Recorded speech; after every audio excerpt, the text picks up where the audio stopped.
Madame, Monsieur, bonsoir, bienvenue dans ce journal à la une. La stigmatisation des passagers mahorais à Roissy-Charles de Gaulle par une employée d'une compagnie aérienne. Là, l'employé en question se filme et tient des propos qui ont choqué bon nombre de Mahorais. La toile s'est enflammée à Mayotte également. Réaction à suivre.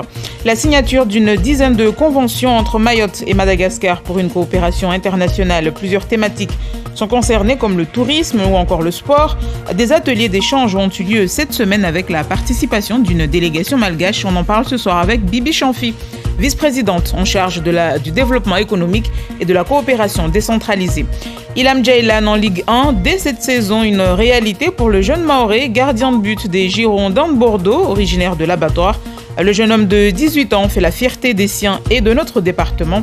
Ilham se prépare, même en vacances, le bar Laurent n'est pas très loin. Son portrait dans ce journal.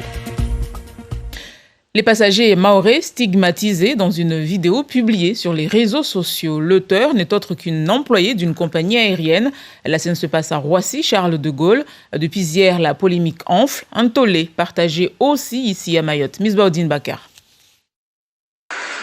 Les passagers de Dzaoudi, là, j'ai pas envie.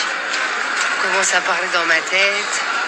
Je commence à négocier des kilos, à sortir des règles improbables. Sur cette vidéo, cet employé de compagnie aérienne se filme en mode selfie à la recherche des passagers d'un vol en direction de Dzaoudi. Passagers pour Dzaoudi! Regardez que moi je suis obligée de crier comme une poissonnière. C'est pas dingue quand même. Les Noirs et les Arabes, voilà. Grandissez un peu. Des propos stigmatisants, insultants et inacceptables pour l'Association des usagers des transports aériens de Mayotte. Nous tenons à exprimer notre désarroi, notre inquiétude sur les propos qui ont été tenus par cette personne, qui sont d'une nature inquiétante parce qu'elle nourrit une haine qui n'a pas sa place entre les communautés, entre Mayotte et la Réunion. Air Austral n'a pas tardé à réagir en précisant « Il ne s'agit pas d'une salariée de la compagnie, mais d'une employée d'une société sous-traitante à l'escale de Paris, Charles de Gaulle. » L'opérateur aérien condamne les propos qui ont pu être tenus et l'a fait savoir à la société sous-traitante qui s'engage à prendre les mesures qui s'imposent. Pour le représentant des usagers, c'est tout le système qui doit être revu. Ces genres de choses ne doivent pas exister, doivent être réprimandées par les autorités.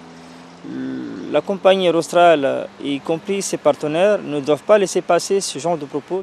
Par ailleurs, l'auteur de la vidéo a publié un long message d'excuses sur ses réseaux sociaux en expliquant que cette vidéo était censée rester dans un cadre privé.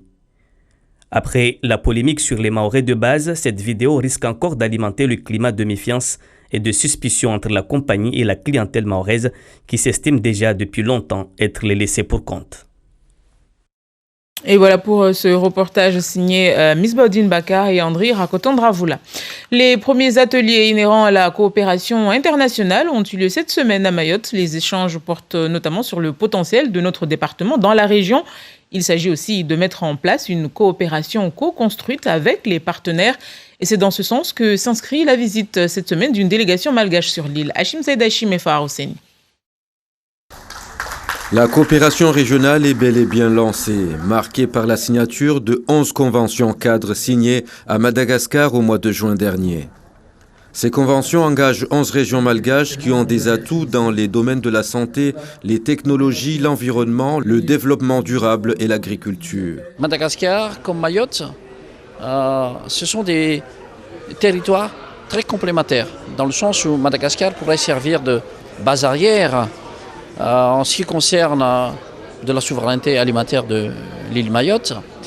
Mais Mayotte pourrait également être la première porte de proximité pour Madagascar pour atteindre des marchés émergents de l'Europe, parce que c'est un département français. Aujourd'hui, ces ateliers sont une suite logique pour concrétiser à court terme des projets de coopération. Les fruits et légumes, ça c'est aujourd'hui le nerf de la guerre à Mayotte pour se nourrir correctement. Et donc ce sont vraiment les priorités aujourd'hui. C'est de pouvoir collaborer avec Madagascar, de pouvoir profiter justement donc du vaste territoire. Et nous aujourd'hui on peut apporter l'ingénierie, on peut apporter les aides, les fonds européens pour aller investir sur place, pour qu'il y ait justement cet échange. Des marchandises qu'il faudra par la suite importer, d'où la nécessité d'améliorer la desserte entre les îles. On a déjà beaucoup avancé là-dessus sur l'amélioration de la desserte aérienne et maritime, notamment par la création d'une compagnie maritime donc au niveau local. L'agriculture, les événements culturels à travers le sport et le tourisme sont entre autres autant de domaines à intégrer dans la coopération régionale. Et on en parle avec Bibi Chanfi, 5e vice-présidente au conseil départemental en charge du développement économique et de la coopération décentralisée. Bonsoir.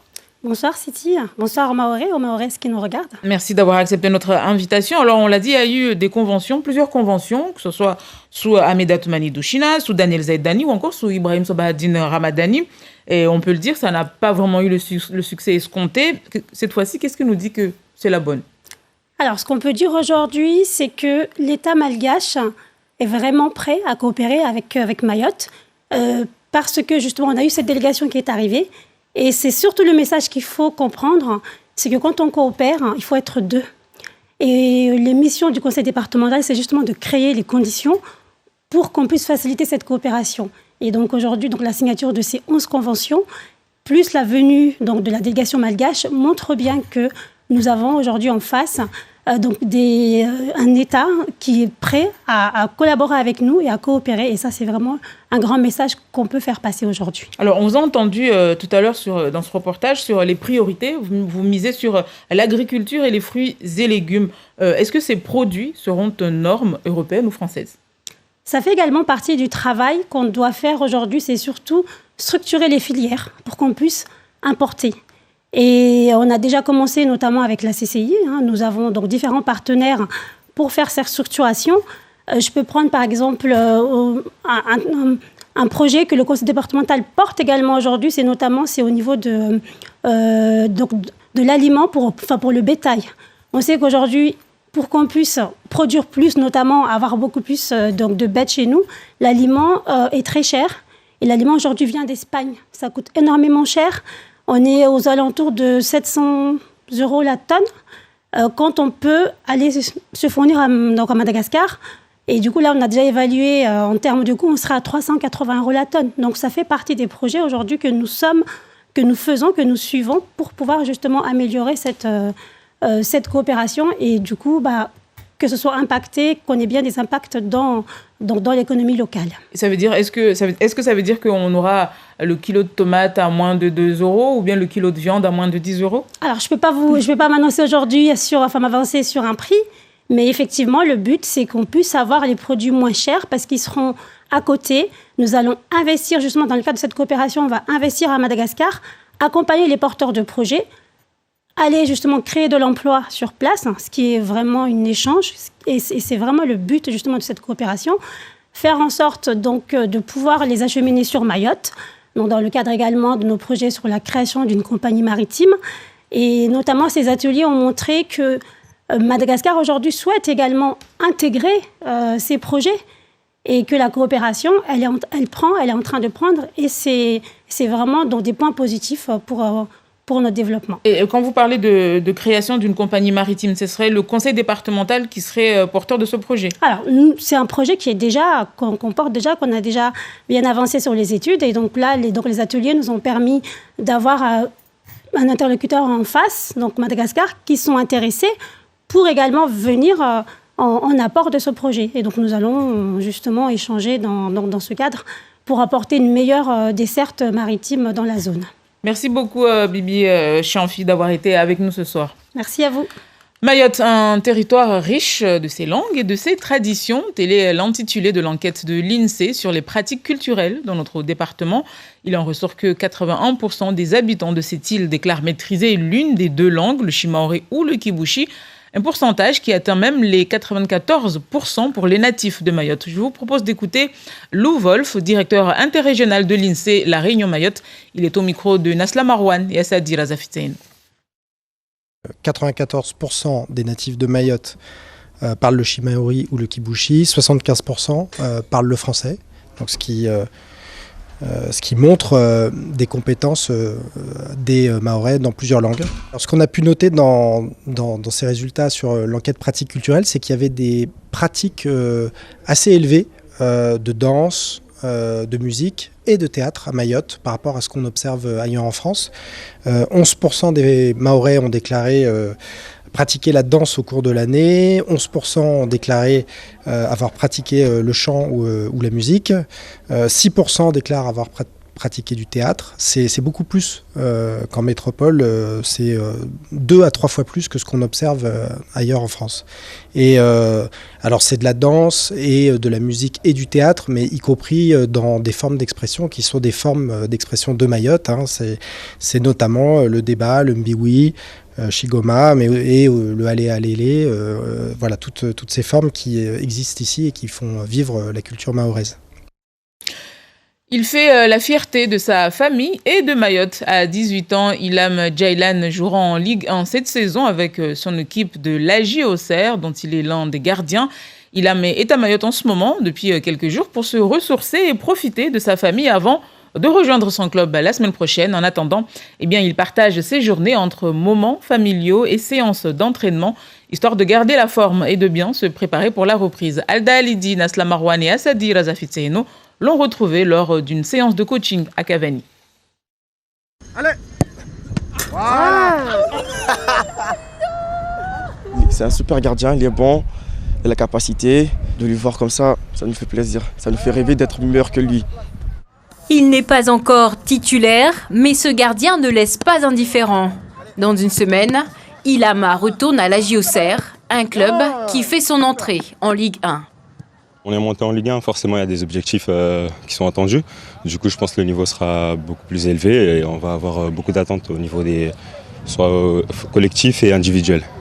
Actuellement, le Mahorais joue dans l'équipe réserve bourguignonne, mais à ce niveau du championnat, l'entraînement reste très exigeant. J'ai préparé 8 séances avant qu'il va retourner pour trouver les autres, pour mettre en condition physique, technique, mentale. C'est un niveau plus élevé, donc ça demande un peu plus d'attention dans l'entraînement, un peu plus de, d'assiduité, de régularité, de répétition. Il faut toujours essayer de décapter. Une routine élaborée par la Fédération française de football pour les jeunes gardiens. Depuis ses 13 ans, Ilan est suivi par le même coach à chaque déplacement à Mayotte, mais sa mère n'est jamais très loin. Très fier de lui avec le parcours qu'il a fait depuis jusqu'à aujourd'hui. On n'est qu'être fier avec son père. Ces dernières années, Ilham a pu bénéficier de l'aide financière du département. Mais désormais, le footballeur pourra prétendre à un salaire, une étape supplémentaire vers un contrat professionnel. Pour le moment, ce n'est pas forcément ce qui me vient directement dans la tête, du coup, parce que j'ai des objectifs, j'ai un rêve. C'est un rêve depuis tout petit. Pour le moment, tout ce qui est rémunération, je laisse ça de côté. Devenir le gardien d'une équipe de Ligue 1, Ilham Djailan ne se fixe aucune limite. Après tout, il est bien le premier joueur formé à Mayotte à jouer à ce niveau du championnat. Et il joue bien à l'AJ Auxerre. Les joueuses du foot du club de Bandjelé, primées à Paris lors d'une challenge sensationnelle portée entre autres par la Fédération française de football. Une récompense bienvenue pour ce club, occasion toute trouvée pour mettre en avant leur projet. Génial Atoumani et Sadi Razafitseino. Aider les jeunes filles à s'épanouir grâce au foot. Développer la pratique de ce sport au féminin, l'ambition du club Bandjelé Foot qui compte à ce jour 109 licenciés. Il y a 2 ans que je suis au foot et ce que j'aime dans le sport c'est que que tout le monde s'entraide, sans fair play et ils sont très gentils envers les autres et les nouveaux. Qu'est-ce qui te plaît dans ce sport ? C'est la solidarité. Parce qu'on est tous ensemble, on aime bien jouer, on gagne des prix, on a toujours le sourire. Et si on perd, on est quand même heureux et on serre la main aux autres. Leur club a remporté cette année le concours sensationnel de la Fédération française de football, concours destiné à récompenser l'engagement citoyen des joueuses. On a déposé les dossiers des actions qu'on menait. Nous, on a mené des actions sur l'environnement, sur la santé, sur les handicaps. et on faisait partie des 9 finalistes. Donc ce lundi, on était invité à la FFF pour la grande finale, où on a pu présenter le clip vidéo réalisé avec nos joueuses et défendre notre dossier à l'oral. Ça veut dire quoi pour toi cette récompense? Ça me fait plaisir parce que ça me fait penser qu'on est le premier club de Mayotte, de l'océan Indien, qui ont gagné ce challenge sensationnel. Et du coup, c'est quoi la suite maintenant? Maintenant, on aimerait bien s'acheter de nouveaux matériels, de nouveaux habits pour le club. Et qui dit concours, dit récompense. La première, c'est une subvention de 10 000 € par an sur une durée de 3 ans. Elle va servir pour un tiers à l'aménagement de nos vestiaires et mini-clubhouse. Le deuxième tiers va servir à l'acquisition d'un deuxième minibus. Et le troisième, à acheter du matériel pédagogique et des tenues pour les différentes joueuses. Au-delà de l'équipement, le club a également gagné un voyage pour aller rencontrer d'autres joueuses en Angleterre fin juillet. Une aubaine pour Iria, Naila, Maïra et les autres. Et puis en handball, dans le cadre de la Coupe des clubs champions de l'océan Indien, des matchs qui se jouent à La Réunion, les deux demi-finalistes verront s'affronter, verront s'affronter les clubs de Mayotte contre des clubs de La Réunion. Kombani jouera donc contre Saint-Pierre et Tingoni contre Tampon. Et les jeunes donc jouent demain dans l'après-midi donc à Saint-Denis. Et voilà qui met un terme à cette édition. Merci à vous de l'avoir suivi. On se retrouve dans quelques minutes pour le journal en Chimaoré.